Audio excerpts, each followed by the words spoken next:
Hello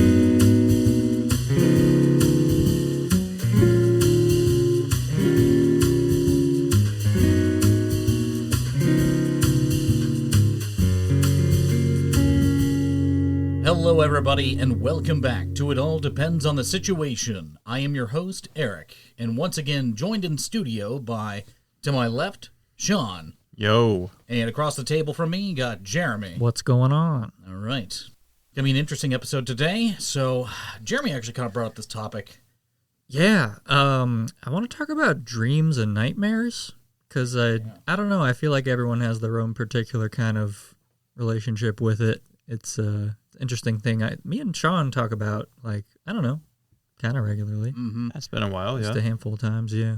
But I think we're going to cover basically all kinds of different spectrums of dreams, from like good dreams, lucid dreams, nightmares, just everything's like, you know, open for discussion in this thing. I think it's pretty interesting. Like, I've definitely had some off-the-wall ones, like... Oh, yeah, I think we all have. Yeah, I don't... Like, no one really understands what the hell's going on, but, like, I don't know, I think it's interesting to at least talk about. That's what I wondered about, too. Like, okay, is there a deeper meaning to dreams? Like, is it... I think like, so. Is it a way for, like, the universe to tell you, like, you know, change course, or that you should be aware of something? Even deja vu moments sometimes, where it feels like where you dreamed you've been in places you already were. It's like, whoa, this is very trippy. real, yeah. Yeah. I've had some of those recently. Mm-hmm. Yep. Yeah, like I've when had it those hits you, too. it's like, whoa, like, is this like supposed to happen or whatever? Like, I don't know. I don't really believe in like fate, but I don't know. There's something to it. Do you ever hear about the thing where, like, when you realize that you're in a dream, that you're dreaming, and you confront like random people or like NPCs in your dream, and you just say, "This is all fake," or "You're fake"? Yeah. Apparently, they get irrationally angry at you for some reason. Never heard of that. It's your brain waking you up. Mm-hmm. That's called a kick. Like Kind the of second Inception? you, exactly. That's what that is. Dun, dun, dun. I don't think I got the Inception noise on here. Blah. Whoa! Oh, okay, there it is. There it is. I knew it was on Exactly there though. somewhere. Like when you train yourself to like recognize these kicks and not freak out. Mm-hmm. Like that's the key. You're like, okay, I'm not gonna like start the conscious part of my brain going. I'm gonna keep dreaming, but I'm just gonna vibe and like be aware of it. Exactly. Yeah, you're actually cognitive in your dream. Very hard. Yeah, and you can keep control over yourself in your dream, which is wild. To an extent. Yeah. If you like force it too much, then the conscious part of your brain kicks on and you wake up. Mm-hmm. So it's a very fine line. Yeah, it's like a very minute period of time where you have control over your faculties in your dream. Mm-hmm. Yeah, and it's strange because it's like a give and take. Like you can't like control it completely. Mm-hmm. It's like you can kind of influence it, but like I don't know. I could never really like introduce like characters that I wanted to. I don't know. Like I can't do like exact times and places. I can like affect whatever scene I'm in currently, but I could never like completely change where I'm at or like who I'm with. Mm-hmm. Yeah, it's interesting. Have you guys ever, I don't know, sort of gotten into like trying to figure out lucid dreaming and stuff, or is that just me? Yeah. Really? I've had some very traumatic experiences trying that Same. back in my Really? childhood. Yes. Oh, yikes. Where I triggered sleep paralysis Ooh, yeah. through my lucid dreams. Yep. There was a period of time back in, I was in grade school. I don't know how old I was, but like I was sleeping in my bed. I had a waterbed at the time, mind you. So The waterbed. I was literally trying to force myself awake out of a dream. So I would do a series of things where like I would go to sleep and then recognize when I'm in a dream and I try to force myself awake, and I woke up. Don't remember that first dream at all. And just suddenly like, okay, I started feeling sleepy again, went back to sleep. Second dream, it was like a race car dream. I was driving in a race car. And I realized again in the dream, I'm dreaming right now. Yeah. Forced myself awake out of that dream. I'm like, okay. Wow. So I'm kind of getting control, kind of like, you know, practicing, feeling my way through like waking myself out of dreams. Went back in for the third dream, and I was in a graveyard, just kind of like wandering around. And all of a sudden, like I'm coming up on a hill in the middle of the graveyard, and there was this one skeleton wearing a leather jacket with its like skeletal feet laying up on top of one of the tombstones underneath a tree at the top of this hill. Ugh. Looked at me, literally red, beady eyes, and just said, "Remember the dead." And I woke up, sleep paralysis, could not move. Ugh. The whole room was darkened. I looked over at my clock because your eye is the only thing that moves in sleep paralysis, and time just freezes. You feel cold, chilled. you don't know what the heck's going on. You can't move anything. You can barely even breathe. I looked over at the clock, and it's like literally like 3:32. I'm like, what the heck? Dude, The witching hour. Yep. And then I felt like I was there for like a good half hour. Then all of a sudden, this whisk of light came from the right of the room to the left of the room. Just all the lights in the room kicked back on, and then I suddenly regained my faculties again. And I look over to the clock, and it's like a minute later, 3:33. I'm like, what the hell? I've heard some like time conversion for dreams. I don't know how the hell you can possibly measure that, but like an hour in a dream is like 5 minutes in real life or something. But I don't know. I don't know even how you can. One of the more wild things too, while I was in sleep paralysis, my water bed that I was sleeping on was shaking rapidly. And I had no control over it. It was just like, well, like what the? That's the thing is like, which parts of that were you awake for? Right. It's hard to say. Like, what was the brain creating? Like, while I was kind of like in that even state, if you were awake. What the hell? Yeah. There's a weird in-betweener thing. I've personally been in like 5 or 6 layers deep of dreams. Like you wake up, you think you're awake. Nope, still dreaming. Still dreaming. Yeah. Keep going through the layers, and then eventually you're finally awake. It's really, really messed up to think about. Trippy. Yeah, because you finally think, oh man, that was a weird dream. Glad I'm awake. Wait, what's that water buffalo doing in my room? Oh, waking up again. Yeah, that's definitely Inception touches on that a lot in the movie. Yeah, being exactly. different layers of like dream levels. It's like, oh my gosh. Yeah, really good representation there. Yeah, I don't know. Yeah, Sean and I have like talked about dreams a couple times over the years. And Shawn, you said you experienced a lucid dream type of situation too. What was yours? It was shortly after Inception came out, and one of my friends, Bob, like told me he was looking stuff up about it and how to like recognize that you were dreaming and how to put yourself in that state. And one of the things he talked about was like common thing, I guess. I can't remember what the term is, but if you think that you're dreaming, one of the ways you can check like is pushing your finger into your palm and it'll go through. Whoa. Yeah. And I remember like that happened. Yep.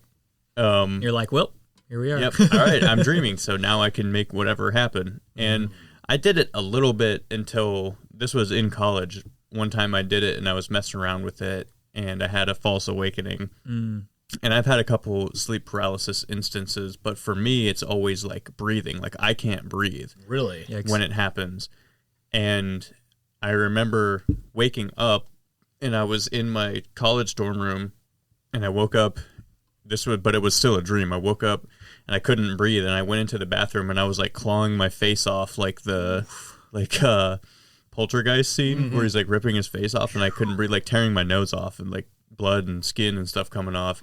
And then I did eventually wake up and like just like gasping. Right. Just trying to get your air back in your body. Yeah, that's happened a couple times, but I've never messed around with it after that because I was like, fuck That's right. tough. Yeah. When you experience sleep paralysis, you want nothing to do with that ever again. Yeah. It's freaky as hell. I think that was also the thing that deterred me from going any further with it. Because in its worst, weirdly for sleep paralysis for me, the only thing I could do was breathe. And that's how I would wake myself up out of it. I'd be like, okay, this is the only thing I'm conscious of. I'm just going to breathe really hard until my like body wakes up. And that for some reason worked for me. Yeah. I'd just be laying there with my eyes open, fucking shadow demon creeping up on me in the corner. I'm like, okay, time to wake up. I've never had the demon thing. Yeah, nor have I. I absolutely have, and it's awful. Like, when the only part of your brain that works is the like fear center, it's awful. For me, it was almost like this weird, because I said there was like a flash of light. I swear it was like some type of alien angelic looking figure that just whisked across from one side of the room to the other out the window. I'm like, what the hell was that?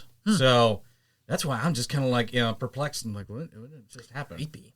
I just remember I was kind of labored, like when I was in sleep paralysis, it was like more labored breathing. Like I could still breathe, but it was just very kind of shallow and like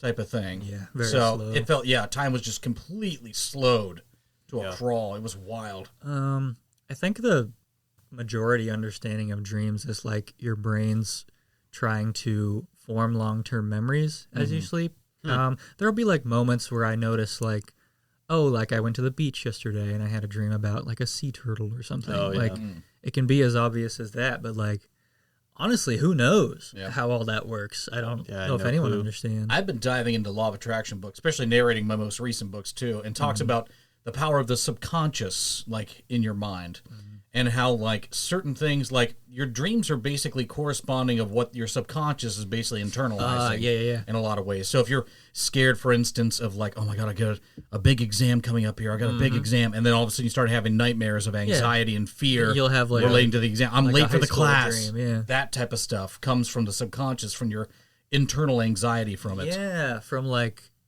your lived experience of things. Like it just correlates those The subconscious is a very, very sensitive type of entity within us, and it picks up on every emotion you feel, and it makes like an imprint that later plays back in your mind. You can pull from it. Yeah, through dreams.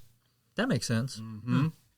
Yeah, that's kind of fascinating. That's why it's like, okay, do I look for deeper meanings in these dreams, or are the dreams just like, most of the time I just kind of shrug them off like, a dream's a dream, whatever. I do have a dream dictionary. I know, I've looked here. this stuff up too. And so whatever we come across, we should look it up. Absolutely. I had a very, very vivid dream the other day. It was at home, like our home, like where we grew up, out in the country.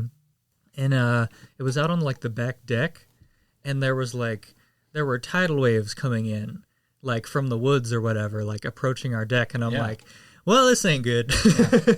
And eventually like the tidal waves turned into like waves of people for some reason. Oh. It was very, very upsetting. And then like, I don't know, again, like sea turtles and random bullshit, it turned into like an ocean theme.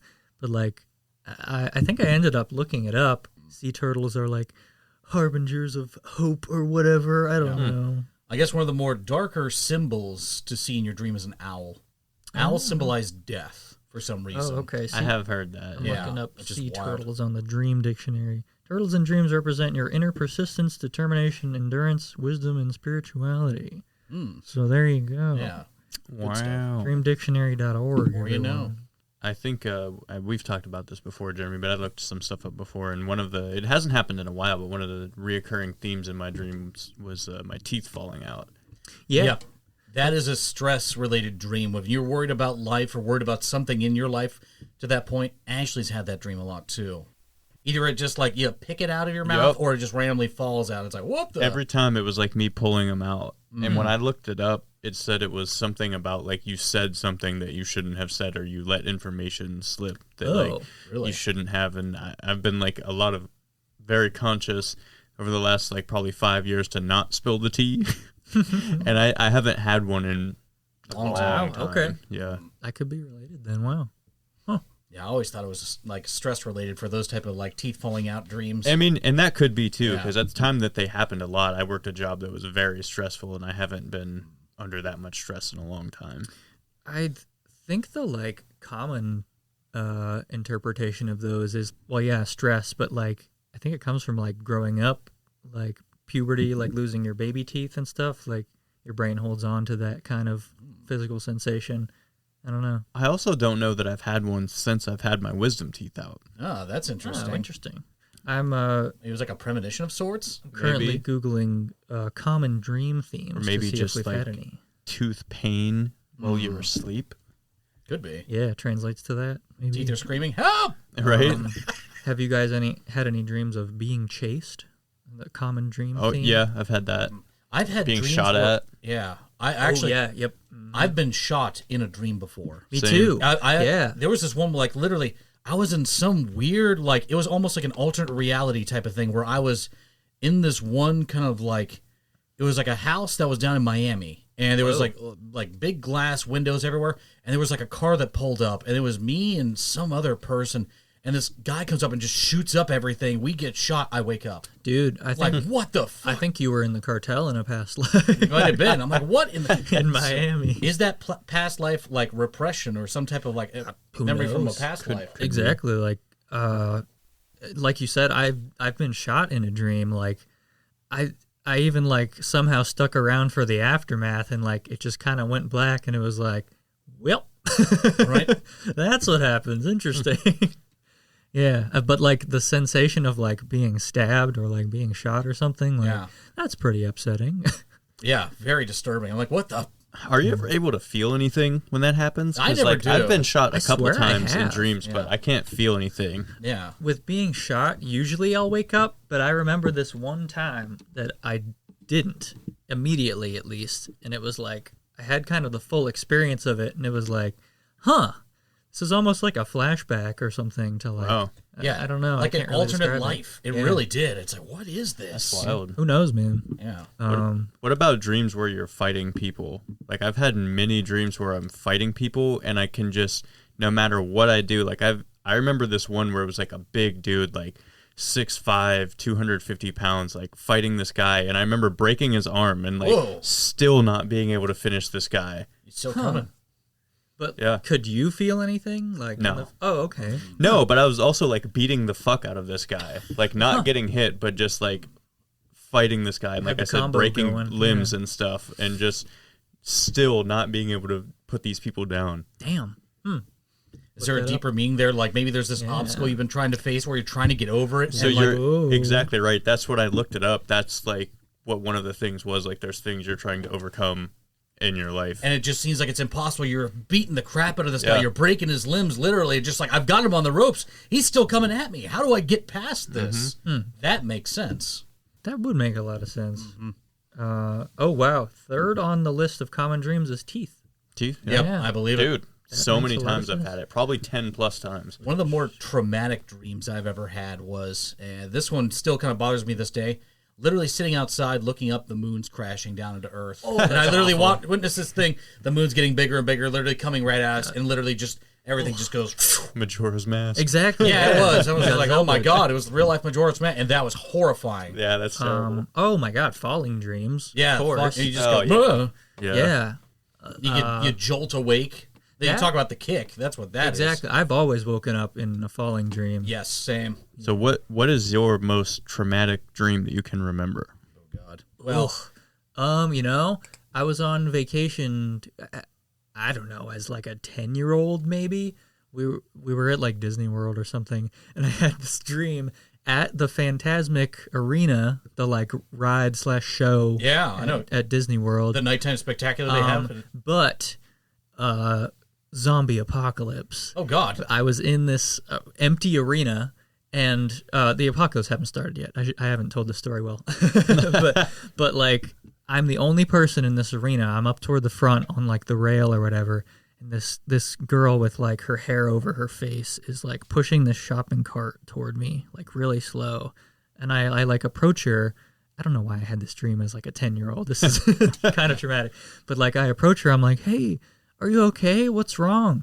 And I remember she just looks up at me with these like yellow eyes, like between her hair over her face, and like swipes at me and tries to get me over this like shopping cart or whatever the hell. And I wake up immediately and I'm like, what the fuck Wow. was that? It was awful. That like, ugh. I still remember that in vivid detail to this day. It was awful. Ugh. How about you, Eric? Well, like I said, aside from sleep paralysis, I'll remember that one forever. But my most traumatic dream, I had a childhood friend that I'm sure we all know. No names, please. But this friend of mine from grade school passed away in a car accident. And I had a dream. This was many years later after his funeral and everything.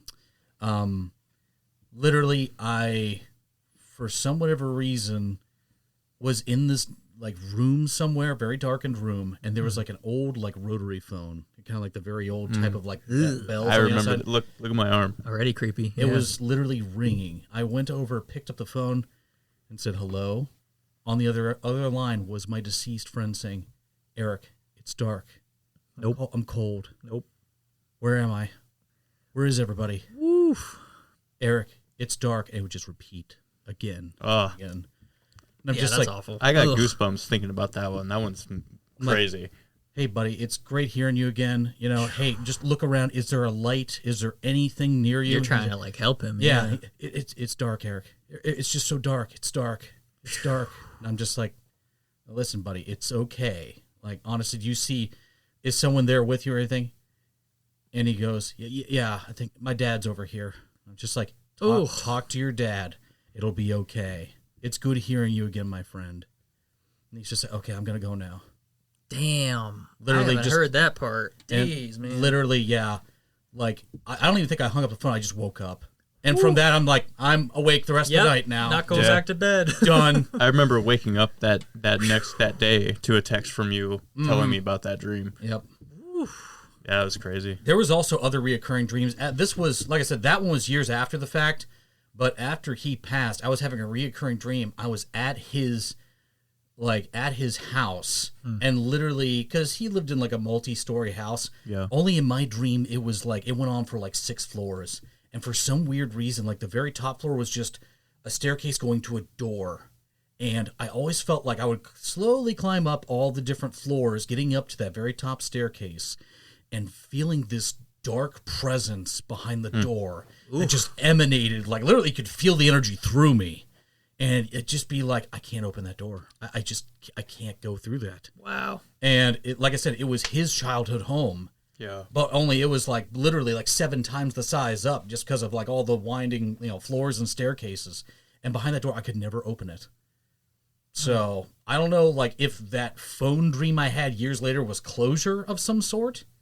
It might have been. Yeah. But that was probably by far and away the most traumatic dream. And anytime I tell that to Ashley, or she'll tell it to coworkers, like literally chills down their spine. It's freaky as Well, you fuck. saw me. I had goosebumps. Yeah, telling that story. I got it right now. It's a crazy I'm one. just going to say, probably good you didn't open that door. Yeah. Yeah, right. At the Probably time. keep that shut. But I view it as a sign. Like I said, I try to look for signs and everything. And I say that was me not willing to be able to like overcome that fear because I was scared of something. I did want to like reflect on that. And Wow. by picking up that phone, it's almost like overcoming that hurdle and saying, Taking you know action. what? It's okay. Yeah. I'm sorry you passed on and everything. I loved you. I appreciated you in life, man.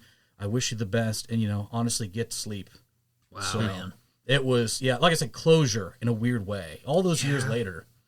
Yeah. So That's freaking powerful. Wow. that's why I try to take messages from all kinds of dreams. Yeah. There was one I had more recently, too. It was about a couple of years ago. I was over at the high school over here in my dream, and, like, my car was completely chained down by the, like, there were actual chains just wrapped around my tires of my car. And I was sitting there like, what the heck is this? And I'd sit there and, like, take all the chains off, and then all of a sudden I woke up. I'm like, what the hell does that mean? So I literally, stupidly enough, drove over to that high school the very next day. Wait, for real? In that exact same spot where I was in my dream, and pretended like I was taking off the chains. I was like, Really? Yeah, just like, okay, this means something. And I'm like, okay, nothing's happened. I drive out of there, turn immediately back towards home. The sun is right in my face. And I'm like, that's a sign of some sort. So I just thought that was very interesting. It's interesting to me that you would take action in real life based on a dream. I view it kind of like a thing. clue, because it's like, okay, this place is close enough to me. This particular thing is happening to me in my car right here. Let's try and reenact that and see if this is like leading to something bigger. You know, now that you mention it, I remember having dreams of like a random character in your life, and then when you wake up, you're like, maybe I should like send them a message or something. Like, is there something we need to interact It's your subconscious, about? I think, actually communicating with you in a lot of ways, looking for clues. Yeah, I don't know. This is probably going to sound kind of hippy dippy, but like I believe that we're somehow like connected to each other Like because psychically, yeah. Yep. I had a dream. This wasn't super traumatic, but it was kind of wild. Like I had this dream that it wasn't even my parents' house, but in the dream it was their house. So you know how in dreams sometimes you just you know that like, oh, this is my parents' This house, is even though it's some house you've never It has seen the before. essence of your parents' house. So I show up, and it was when my parents still had all 3 of their dogs, and the one dog that was like my favorite one, she wasn't there, and the other 2 dogs were there, and my dad was like, as I'm coming up the driveway, my dad's like walking towards me, and he's holding a shovel, and I just knew like the implication that like, okay, he's about to bury her, like she's dead. So I woke up that morning and I texted my mom, my stepmom, and I was like, hey, is Millie okay? I just had this really weird dream. And she texted me back. She goes, actually, no, like we just took her to the vet the other day. Like she has some kind of like cancerous growth on her throat, and we're probably going to have to put her down. Oh my goodness. Wow. And sure enough, like Premonition. 2 or 3 weeks after that, like my stepmom, like, can you come up? Like, we're gonna put her down. And I don't know, man, it's just weird, but like I feel like me and that dog had that connection where like she knew it was her time, and she told me. She sent it through the waves. Yep. Man. That's, I mean, through subconscious. When you hear things like that, like, it's hard to refute the possibility. Like, why would I have that dream? Like, I'd never had a dream Yeah. about her, at least that I could remember, Right. up to that point. And then all of a sudden I have this dream where I'm like, my dog's dead. And then I call my mom, and she's like, oh, yeah, actually, she's dying. Man, I don't have that kind of connection at all personally, but I've had friends over the years where, like, they'll have dreams like that about, like, I don't know, like their mom's friend or something, and then they'll call home and be like, hey, how's Susie doing? And they'll be like, well, she passed last week actually. And like, Yeah. what the fuck?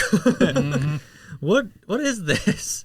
And I've never had it about anyone else, like things like that, but I have had a lot of instances of deja vu. Yes. Like in my daily life where something will happen and it fucks me up because I'm like, I know I've been here, I've heard this person say this exact thing before. Or like said it yourself. Like, yeah. And you're like, you don't even feel like you're speaking. Yeah. It's weird, right? really like you're weird. waiting, like, I know you've said this and I can't remember what you're about to say, but you're going to say something and Yeah. it's just going to That keep I already, triggering like, been through my this brain. In the movie, it's like skip scene.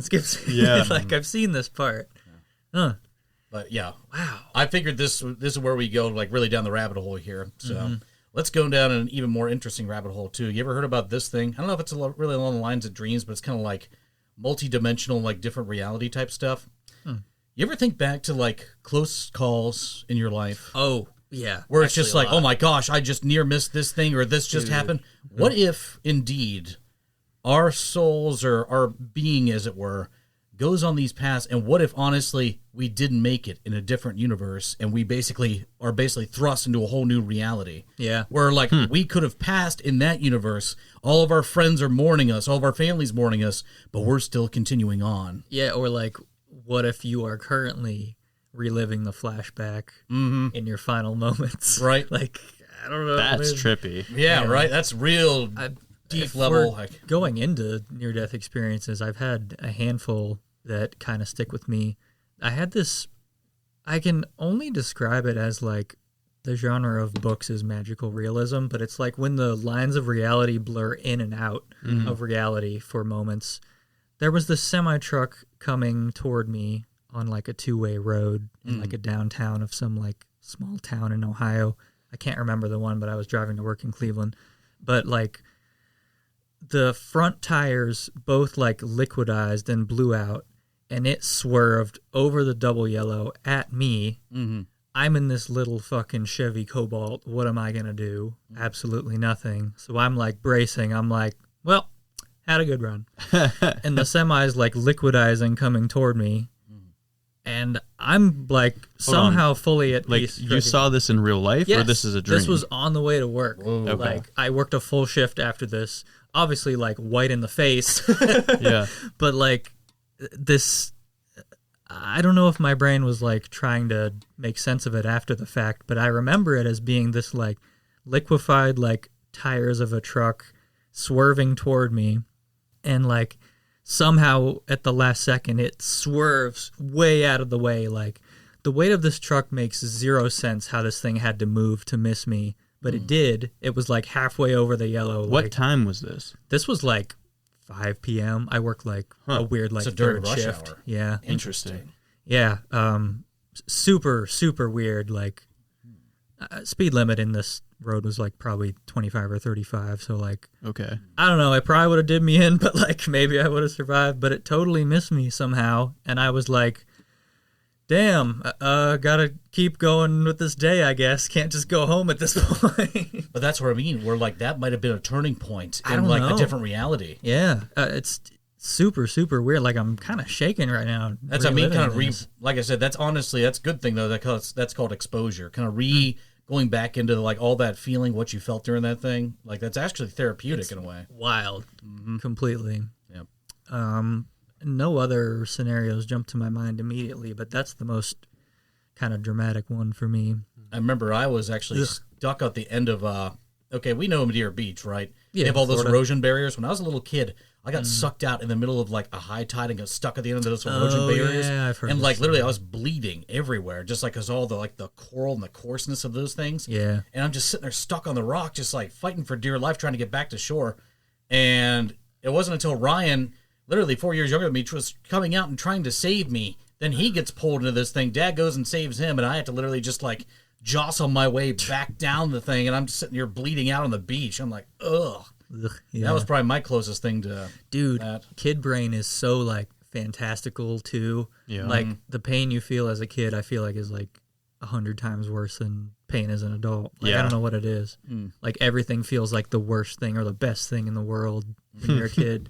It's crazy. Yeah. Got anything like that too, Sean? Like a near-death thing? Yeah. I mean, nothing like Jeremy's story, but I think the closest I ever felt like I was going to die was, I don't remember what year this was, but it was when I still lived in Columbus and I was on my way back down to Columbus. And it was probably like January or February, and it wasn't too bad out, and then all of a sudden it started like raining like slightly, like just kind of like drizzling. And I noticed that the rain was freezing as soon as it hit my windshield. And I was like, wow, that's kind of crazy. And I'm in the left lane, so I'm in the fast lane of a three-lane highway, I think. And so that was kind of nuts, right?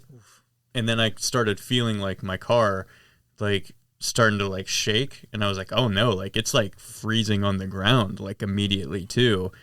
So I'm trying to slow down, and there's this semi in the middle lane next to me.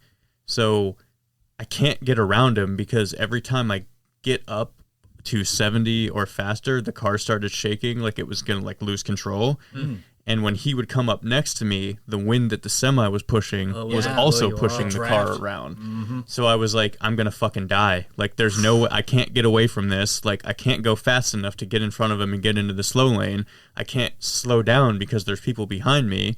So I started like tapping the brakes and tapping the brakes and tapping the brake because there's like a Subaru, whatever, I can't remember what they're called, RG or XG, whatever the fuck they are.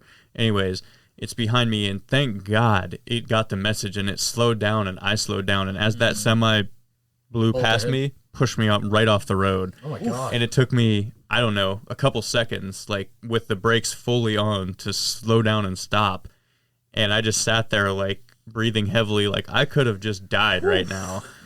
And that was the worst drive back. It took me 3.5 hours to get home, going like 25 miles an Like, hour on 77 hour or and a half 70, drive whatever it is. normally, yeah. Yeah, it was nuts, dude. And I remember right after that, like when I was sitting there on the side of the road, this fucking pickup truck comes by and fucking spins completely around. Oh God. It Like- keeps going. Yeah, Woo, yeah, it kept 360. going. It did a 360 and then got righted and kept going. And on my way back, I can't remember how many I counted, like 7 accidents. There was a semi flipped on its side in the median. Gosh. That was nuts, dude, that freezing rain. The next day, I remember I called my boss and I was like, hey, I'm not going to be in this morning. I'm going to get new tires. Snow tires. Good move. Specifically. Oh my God. Put $800 tires on that car. After that experience, though, I don't blame you one bit. Dude, it was so Oh. bad. I was like, I'm gonna die. Ugh. That moment, it's insane, right? Yeah. Like nothing else, everything else melts away. It's like, well, looking, can't even afford to look back right now. You know what? This isn't near death, but those moments where like time slows down completely. I'm a dumbass, and I flipped the bike over end one time, and I had one of those moments where I was like, I hit like the front brake going downhill like an idiot, and I'm like flipping over the front handlebars. I'm like, well, this is the bet I've made. And I'm like watching the ground approach my face. I don't know. It's just, it was probably like half a second in real time, but it feels like 5 minutes in your head. Yeah. See, It feels like time slows down. It's wild. I've never had anything like that. And, Really, and I ever? think like my brain just doesn't process things quick enough because like in that moment, like on the road, like I wasn't able to think about that kind of stuff. My brain is more like about preserving me. So it was like, okay, what do I need to do to not die? Wow. Survival mode, like engaged. Just like I've always been able to keep calm in those kinds of situations, and I don't know if it's because like it just doesn't process things that fast, or if it does process actually faster than that, and it's like just stay calm, and trust your instincts, and you'll get through this. Damn, trust your gut. That's pretty cool. I remember I ran into a similar situation over on the big hill over where we grew up. It was very icy coming down the big hill, and I was starting to lose control of my car a little bit. There's not a semi-truck, but just like a pickup truck coming the other way, and it's slippery. He's starting to slide too. I'm like, well, I got two options here. Either I can go straight into the guy, like even try to dart left. If I dart left, I would probably whack him too. If I go straight, I'll probably get him. Or I could try and go right and end up in the ditch. So I'm like, ditch it is. So I hit I was driving the Grand Prix at the time. I just immediately just started turning right rapidly. Ended up going into the ditch. All the snow's kicking up. And all of a sudden just, it's a cornfield right out on the other side of the ditch. I went through the ditch, back up on top of the cornfield. And once again, because it's like the winter season, so like you're hitting all the little divots for all where the corn's like, planted and everything. And I'm just sitting there driving by, bouncing up and down. I look over, and like the guy driving the pickup truck just look at me like, the hell just happened? And I'm just like, I'm good. Gave him a thumbs up and waved, and just was able to like slowly mosey my way back over. But that was my probably close counter experience. Lucky you didn't get stuck. Yeah, right? Honestly. That thing was just a tank. That Grand Prix, it would just go and go. A boat, absolutely, until it burned up. Yeah. That's for another podcast, though. I don't know if this applies to the topic of the podcast, but you got me in a mood to talk about like experiences being like stranded on the side of the road or something. So I remember spinning out in this old ass truck that we had, that blue truck. I had it in high school, and it was rear wheel drive in the winter in Ohio, so it was awful. And I remember like fishtailing around this curve where like you couldn't even see the road. And I was stuck out there for like, I don't know, like an hour at night. In winter, and eventually this like farmer dude comes like walking up like, hey, need a hand? I'm like, yeah, sure. I'm like out in the middle of fucking nowhere. And of course I'm like, yeah, anything you can do to help. I didn't have cell service or something, so I couldn't call anyone. And he like hooks me up to this big ass truck and pulls me out, and then I'm on my way. It's like, I don't know if he hadn't been there. Right. I don't know. I don't know what I would have done. I'm a firm believer in everything happens for a reason in a lot of ways. So I just think the universe works in the ways, and I think it works in favor of your best interest. Like whatever you're thinking of, I think can actually reciprocate back to you in a lot of ways. So, but I've always thought that like accidents, like there's no such thing as accidents. In my mind, anyway. I think everything does have like some type of clandestine reason, whatever it is, who knows, but I think all things happen for a purpose. But that's just my mentality. Everybody has something like a different mantra they live by. We're definitely not in control of as much stuff as we think we are. I'm with you there. Yeah, I think when you have that epiphany, it's almost like a freeing experience. 'Cause I can remember being in like my mid-20s and like realizing that like we have very little control over things in this existence, so don't stress out about them. Just like what you eat. That's about it. I mean, you can control what you do to an extent, and that's pretty much it. Yep. Well, if you ever pick up the book, what's it, Man's Search for Meaning by Viktor Frankl. Oh, I've read that, yeah. He talks about his time when he was in like, the Holocaust camps and everything like that. Yeah. He says the Nazis controlled every facet externally. Internally, you control your mind. Yeah. You control what goes on internally inside here. That was his like fight to preserve his sanity. Correct. That's an awful book, but a fascinating read. Like a revelation of sorts if you really kind of tear into the deep messaging Not of an it. awful book. I said that. Yeah. Not well. I think you're talking about the circumstances, what he had to go through was horrible, right? An awful story, for sure. So, but very insightful. So, enlightening in a lot of ways. Yeah, damn. But, okay, going from these type of, traumatic experiences, What about the happiest dreams you've ever had? Yeah. I Do think you of a reflect handful. back on any fond memories of like Completely. Yeah. good dreams? Yeah. There'll be dreams now and again where like I'm just out in the woods as a kid, like diverting creeks with rocks and like, man, like that's perfect. If that was life, then we'd all be set. Yeah. I think of another, the positive side of lucid dreaming when I like stood When you up. have control over it? Yeah, when you can actually affect your dream, and like I've flown before, which is pretty crazy. Like That's my favorite type of I dream. just like Same. That's really. I concentrated so hard, Super Saiyan, and then I just lifted off the ground, and like how it looks in movies, like you just drift around and you can look down as a bird, and it's very, very liberating. freeing. Yeah. In a lot of ways. That's what I was going to bring up with my dream too, is the power of flight. Because I remember being off to like the right-hand side of our house, in between like, mom and dad's house and like that shed, that exact spot right in the middle there. I remember just literally doing the Superman thing, like pointing my fists up in the air and just lifting off. And then just wherever I pointed my fist, that's where I go. And just having that freeing feeling of flight, being able to just Superman your way wherever the hell you wanted to go, and like seeing the perspective of the houses from like such an astral point of view. It's like, this is so surreal and ethereal in a lot of ways. I'm like, wow. Screw you, gravity. Yeah. Oh, it was so freeing. I loved it. I harken back to that dream constantly. I'd love to get another one like that. It was great. How about you, Sean? Happiest? Yeah. I don't know. It's kind of corny. You'll laugh at me, and I can't ever tell my girlfriend this, but like, I have no idea who this girl was in the dream, and this is so corny, but we were like on this beach, just walking down the beach, no idea what this beach was, and I've had this dream like 3 times.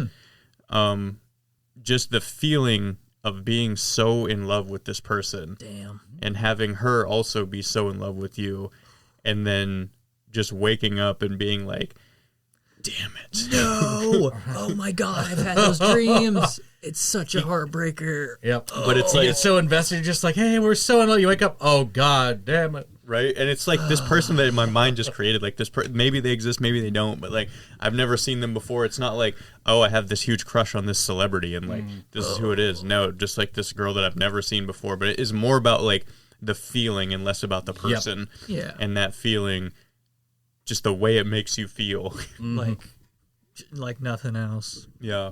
Damn, that's devastating, man. Yep. I've had, maybe not that directly, but like definitely like a dream where you just spent a perfect day with someone, and then you wake up and like, man, They don't even exist. I gotta go to work. I gotta go back to sleep now. Come on.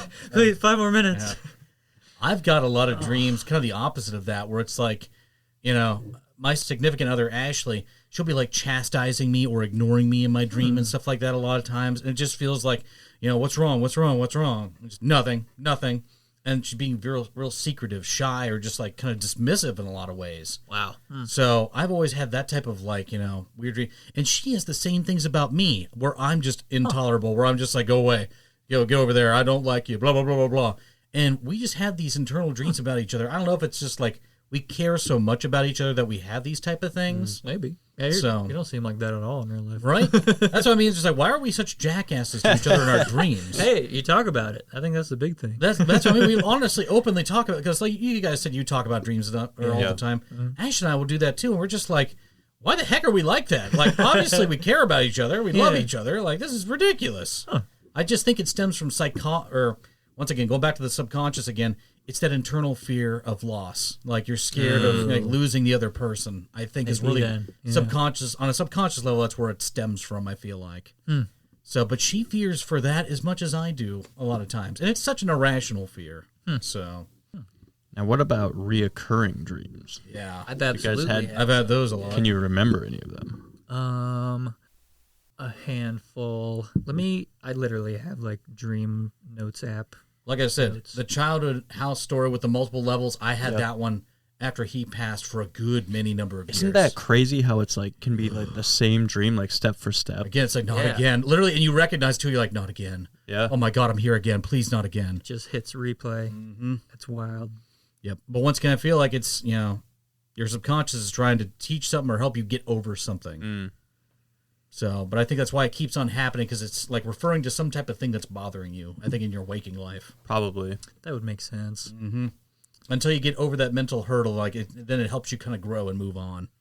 I'm struggling to remember my recurring dreams. There's a rotation of like 3 or 4, though.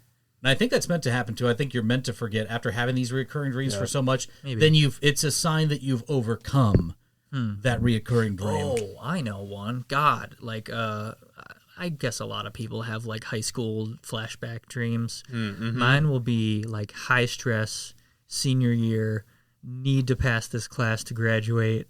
Like, I'm right on the borderline and we don't know what's going to happen. And like, I don't know, it's just high stress. Got to get this assignment done, like in this classroom that I haven't been in 10 years.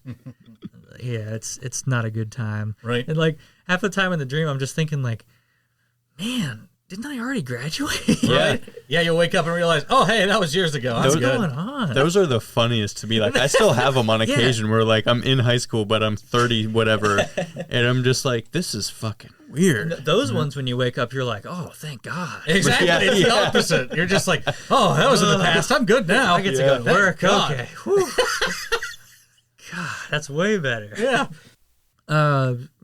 Loosely related is dreams. Have you had any dreams of, like, the dream has a long timeline, like it's over a full day or like a full week or like a work day? Yeah. I remember one fucking dream when I was like 15 working at this like ice cream window, and I dreamed that I worked a full shift and then I had to wake up and go to work.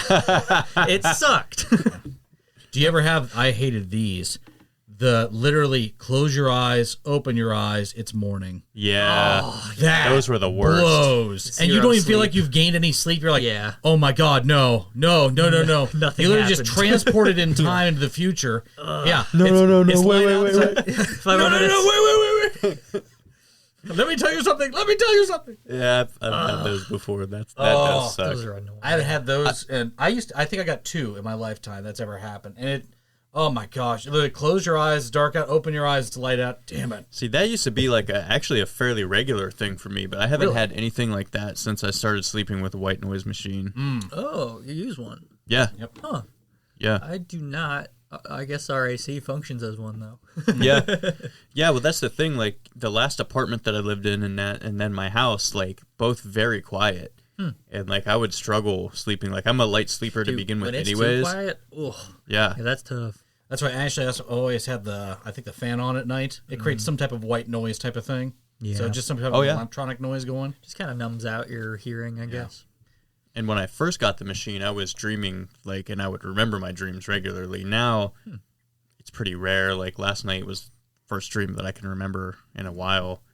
And it was weird. It was just, like, me in some giant-ass house in the woods. And I was like, this house is fucking dope. Right. And that was my house. Till dawn. Yeah, no, it was bigger than that house. Damn. You're doing well. I've had some weird dreams lately in big houses in the woods. I don't know what that. We'll have to look that up. We later, got to go but- visit a big house in the woods. That's what I mean. Exposure. We can all get murdered. Honestly. Or, like I said, it reveals something. Like, for me. Yeah, go ahead, Sean. No, go ahead. Yeah. No, I think the big thing for me was I was looking up a whole thing about, like, okay, now we're going to go down an even deeper rabbit hole here. The symbology of me going through that dream, I was looking for answers of something. And That dream with the phone, you mean? No, this isn't the phone dream. This is the one where, like, the chains were on the focus. Got car. it. Okay. And basically, I drove out, and because I was looking for answers of something, and then, like, a thought came to me. It's just like, what if we, the famous phrase, when you wish upon a star, your dreams will take you very far. The first thing I noticed pulling out of that parking lot was the sun right in my face. So, what if indeed It's a star. what if wishing on a star, we wish on the night sky stars? What if we're wishing on the wrong one? What if it's the sun? Bro. So, like, because ancient cultures used to pray to the sun, did they not? I mean, it's worshipped it. It's even. literally the source of all life. So, Right. So I was there's like, probably something maybe to there's it. a deeper meaning or level there. So take what you want from it, but I just kind of thought, I was like, that's an odd coincidence to be thinking about wishes and suddenly there's the sun right in my freaking dome. So I'm like, oh, what if there's a deeper meaning here, but I don't know. Take it for what it's worth. That's a good point. I don't know. Make a wish on the sun sometime. Just don't look directly at it, but just be like, hey, I'm going to go stare at it. Yeah. Yeah, for an extended period of time. Give it a try and see what happens. So, hey, Raw, how you doing up there, buddy? Yeah, exactly. Fry an egg on your car. SpongeBob when he's like dried out. Yeah. I don't think we're going to make it. But I thought that was, like I said, I think that's the symbolism I saw behind that dream. Which, once again, take what you will from it. Who knows? Huh. Interesting. Sean, what were you going to say a second ago? I don't remember. Yeah, I've lost everything. Oh, about the house? The big houses? Yeah, the house dream. Yeah, I don't know. It wasn't, that's what I was going to say. There was no, like, fear behind it or anything. So, like, maybe it's just a subconscious thing, like, this is what I want, because I've had him for a while. And it was, like, in the one last night, I was, like, excited, like, super hyped. Like, I have this giant house out in the middle of the woods. Let's go. Sounds pretty dope. Yeah. And it was like I was just moving into it. Like, it was outdated. Like, it was, like, late 90s, early 2000s. Like, stuff clearly needed, like, updated and things like that. But it was a big house. Dang. Nice. Anything that you recognize, like the house? Or is it just, like, totally random? Sort of some aesthetics to it, similar to the house that my mom lives in, which is also out in the woods. But that was just, like, one part of it. Like, she has a nice... one of the walls along her like main living room and dining room area, they're just all windows, and so that had something similar in it. But other than that, no, not really. Wow, interesting. And I don't want her house like at all, so it's not like a thing like that. Well, your dreams say otherwise. Right. That setting's not bad, but I don't want that house. I remember you telling me though you've always had this fixation on having a big house, like getting a bigger house. Yeah. So, and like I said, I think that's honestly, once again, you've embedded that, I think, in your subconscious. Your subconscious is showing you, like, this is your desire. You want this. Probably. I can't explain it. I like big houses. I don't know why. Hey, shoot me. Right? It's what I want. Yep. That's what I think you're honestly, I think it means that, like, you're on track. Is what I'm taking from that you're actually heading towards getting this house. Yep. So. That'd be pretty sick. Yep. That's what I'm taking from it anyway. So. Nice. We're dream interpreting here. Yeah. Woohoo! There you go. Looping back a second to, I mentioned like having dreams with like long timelines. Yeah. I swear I remember having dreams of like years of my life. Like I'll have a dream one night of like a percentage of my life happening and living it, and then I'll wake up and be like, "What? None of that was real."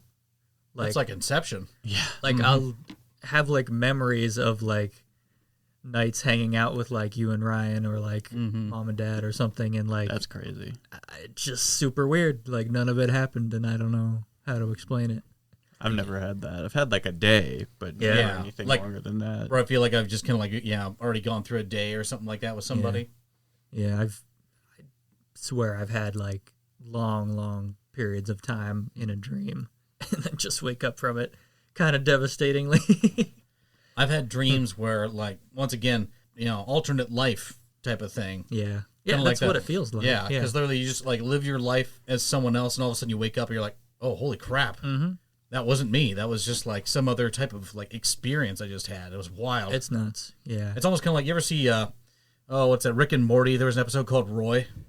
Or I don't know if it was called Roy, but there was, like, this, like, weird like alien machine where like basically they place it on Morty's head, and he basically is like living a lifestyle as this guy named Roy, and it's all a simulation. It shows him like from when he's a young kid, when he's a star in high school, ends up like getting older, gets cancer, blah blah blah blah, overcomes cancer, ends up working as a carpenter, falls off a ladder, dies. Jeez. And suddenly he wakes up and he's just like, wait, where's my wife? Where is everybody? That's exactly how it feels. Like, Morty, you're just playing Roy. It's just a game simulator. And then Rick puts it on, everybody's like, holy shit, he doesn't have a social security card. He's taking Roy off the grid. So funny.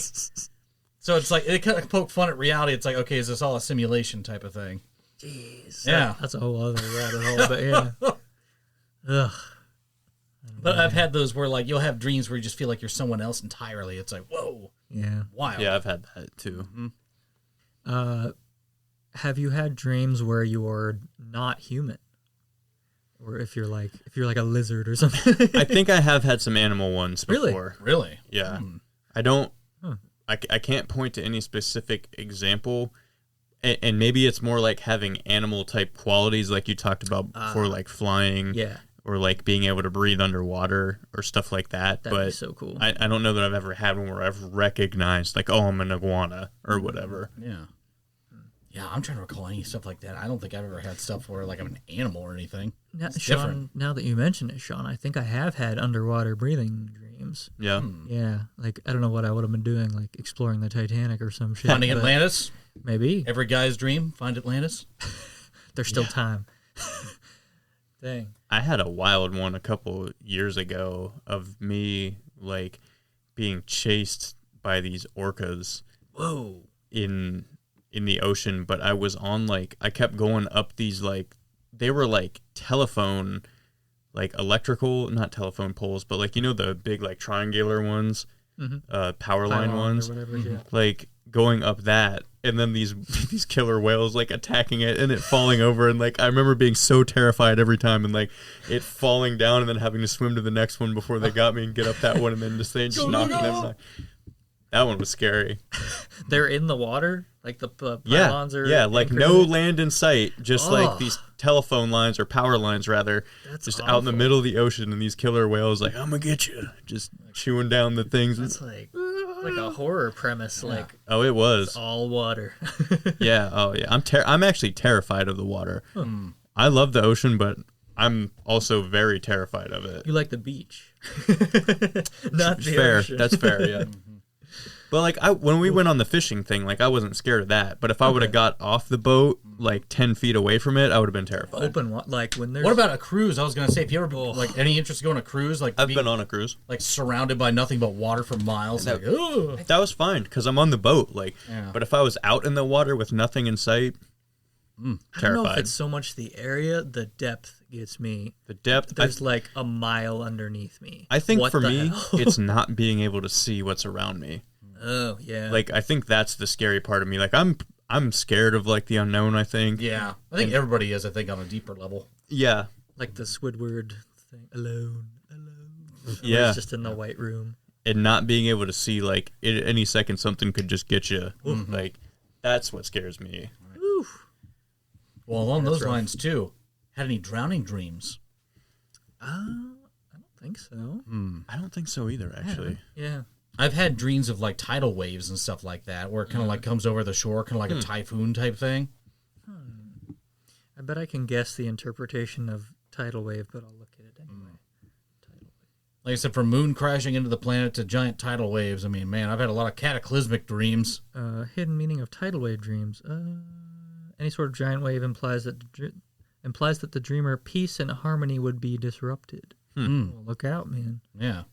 Well, I haven't had that dream in a long friggin' time. Well, So we talked about traumatic dreams. Yeah. How about just scary dreams in general? Like, what are some of your top Freaky dreams that just scared you? Like, you woke up like, fuck, and you didn't want to go back to sleep. Ooh, man. I have a lot of zombie dreams. I don't know why. Don't know why. Haven't watched all that many zombie movies.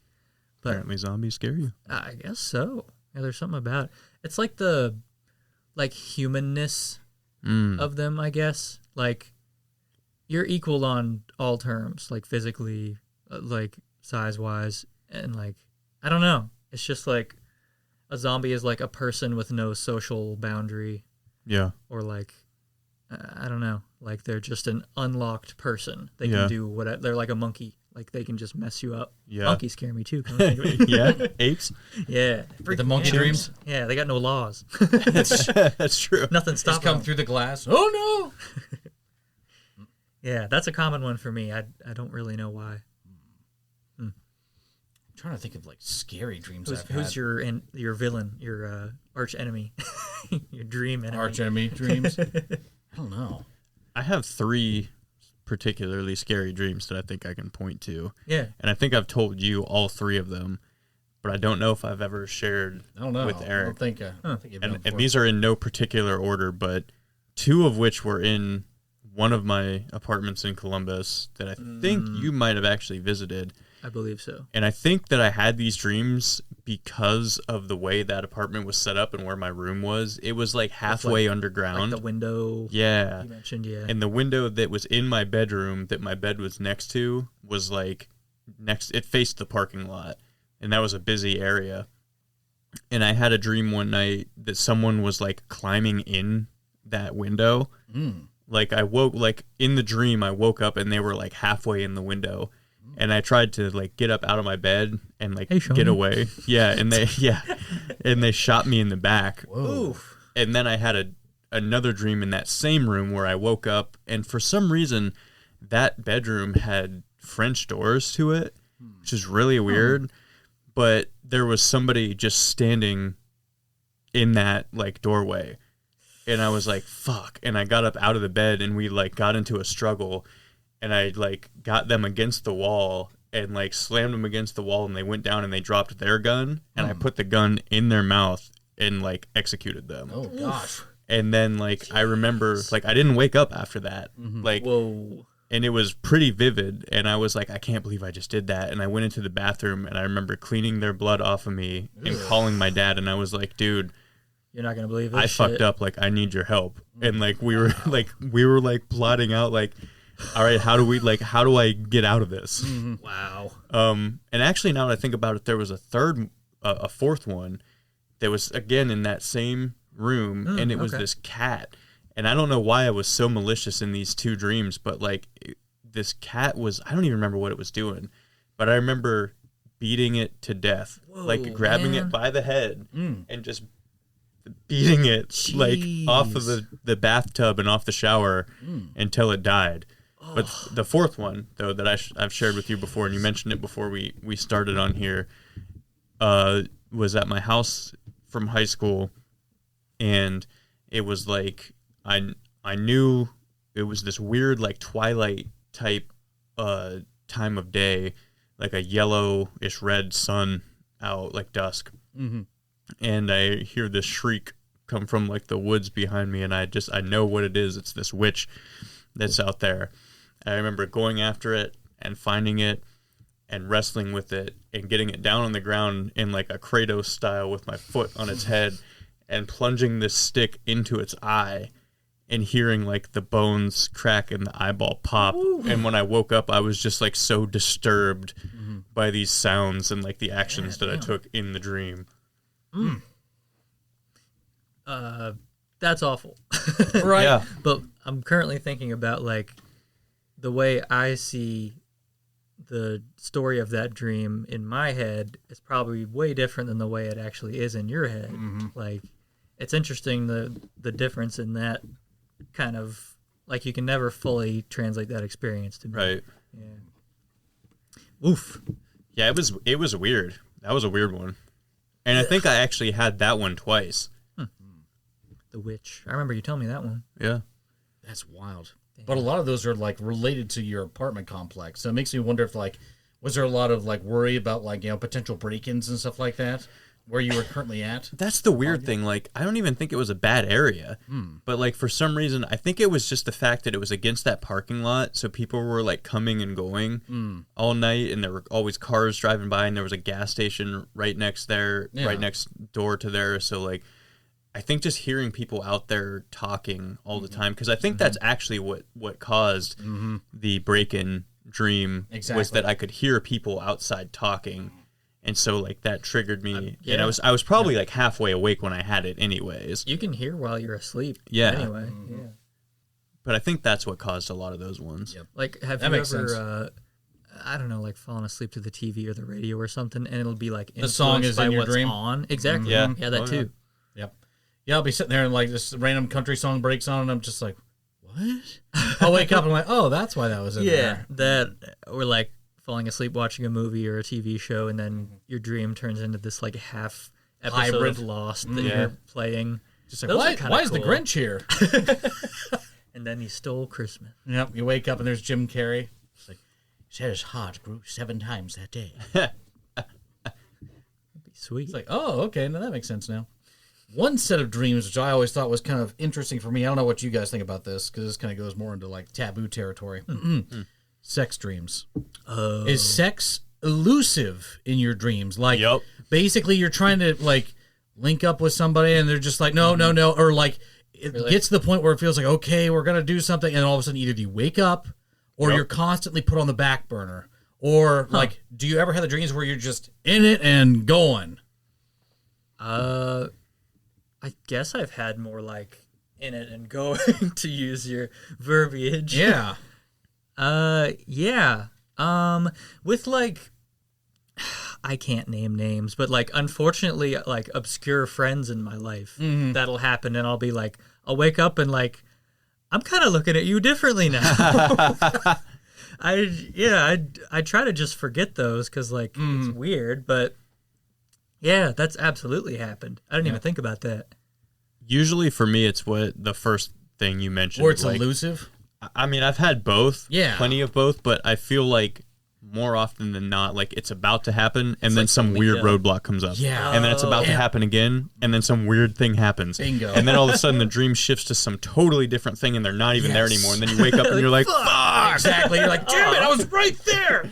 Son of a bitch. That's like a comedy sketch. Like, it's it really so is. bad Your every dad's coming time. It's such a yoink. You're like, God damn it. And then like I said, there's other dreams you go into and it's just like, let's go right into it. All right. Yeah. So, but yeah, I've had those elusive, and yeah, you're right. Constant roadblocks. Just like, okay, here we are. Oh, now this is happening. Oh, no, wait, where are we going? Yeah. And it's like, damn Those it. are weird. that reminds me, I guess another common thing that happens to people in dreams is technology will fail. Like what you're trying to call someone doesn't work. You're like checking your watch. It doesn't work. I've had that a lot. That's the thing, too. Life. If you ask these NPC what time it is, they get irate. Like, they just start, like, honestly, like, coming after you. Anything that's like a Interesting. modern, like, human construct, like time and stuff. Like, Yeah. That's interesting that you say that because I can't think of a single time in a dream when I've seen a clock or like any piece of tech. Yeah. Now that I think about it, other than weapons, like guns sometimes too. come up, Yeah. but like other than that, like Yeah, never a computers, clock. any of that, phones. I have even. phones fail like frequently in dreams. Like That's I interesting. don't even know that whether I've ever it's- had a phone. might be like scary or something. I'm trying to call for help and it's like call failed. Like, God dang it. Yeah, or like a car won't start or something. Like, Yeah. yeah, Mechanical breakdowns. that happens to me a lot. I don't know. Maybe to do with like a fear of that happening in real life or something.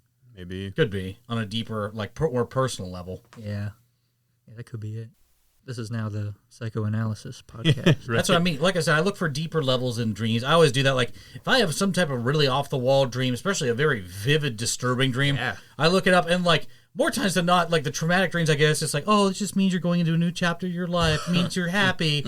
It means you finally overcome your obstacles. I'm just like, it didn't feel like that! Okay, It never does in life, though.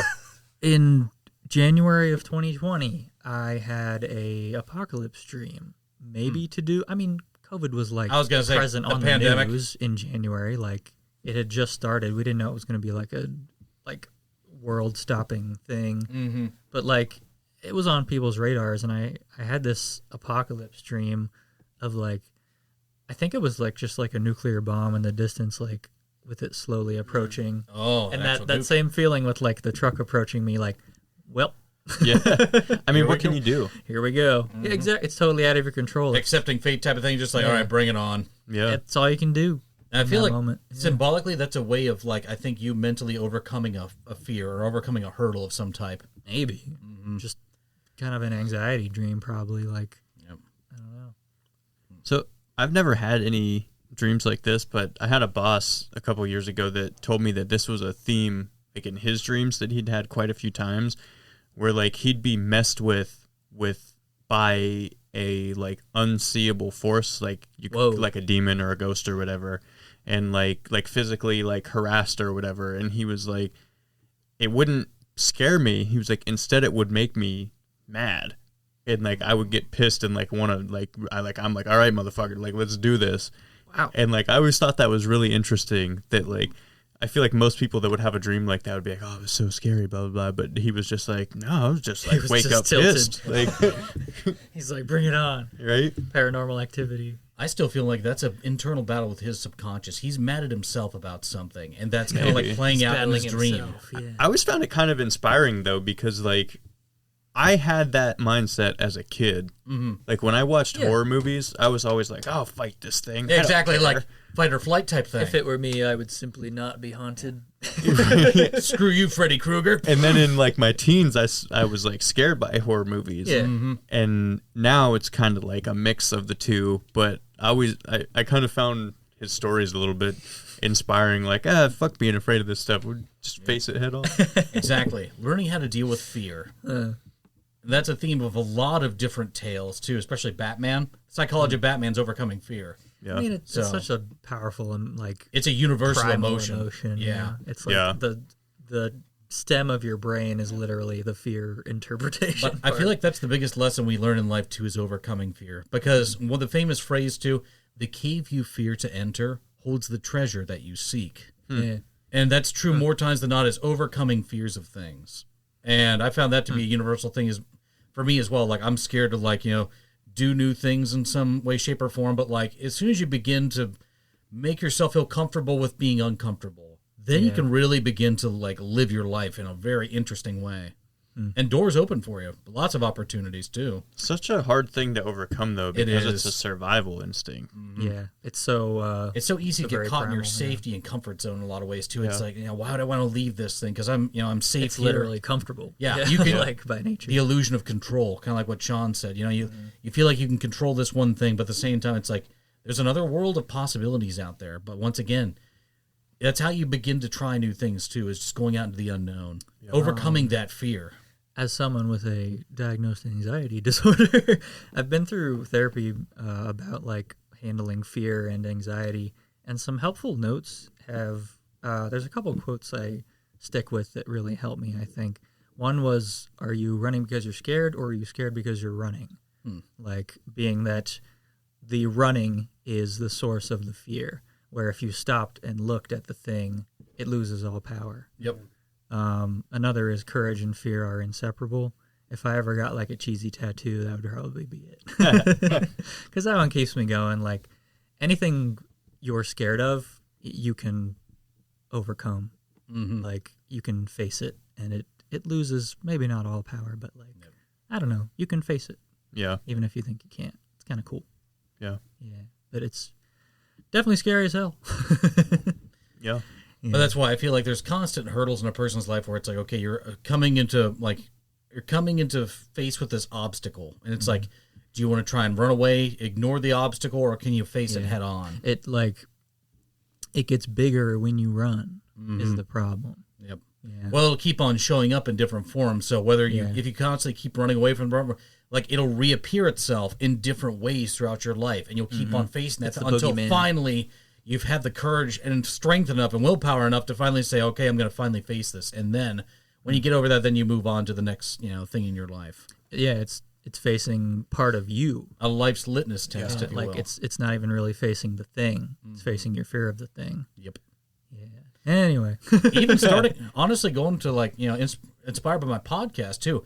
There was a long time where like we even did like practice pods where it's like, just like, oh, like when are we going to finally pull the trigger and finally get this thing out there? And that was a fear to overcome, even for me. Really? And finally just getting over the hurdle, it's like, I just need to upload it and just do it. And sure enough, overcoming that fear, uploading it, and now here we are, 10 plus episodes later. Dude, here we are. The first step is the hardest of anything. It is. Yeah, getting started.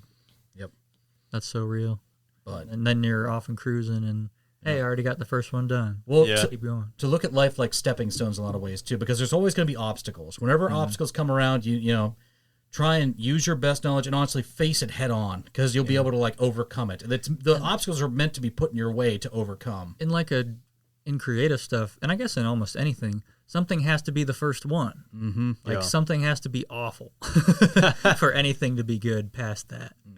Yeah, I think that's pretty inspiring. And I think it challenges you, because honestly, you begin to see a little bit like a new version of yourself too when overcoming this challenge. Like it builds confidence within you. It could build like a new type of character thing. Like, wow, I didn't realize I'm this talented in this particular thing. You can pull from that when you need it too. Mm-hmm. Yeah. It's all learned lessons. So to go on a very deeper level here.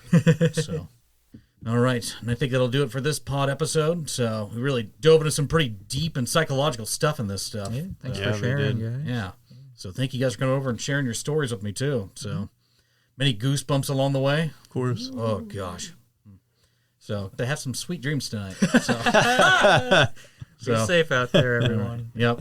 Thank you, everybody, for tuning in, and we'll see you next time on It All Depends on the Situation. Have a good one.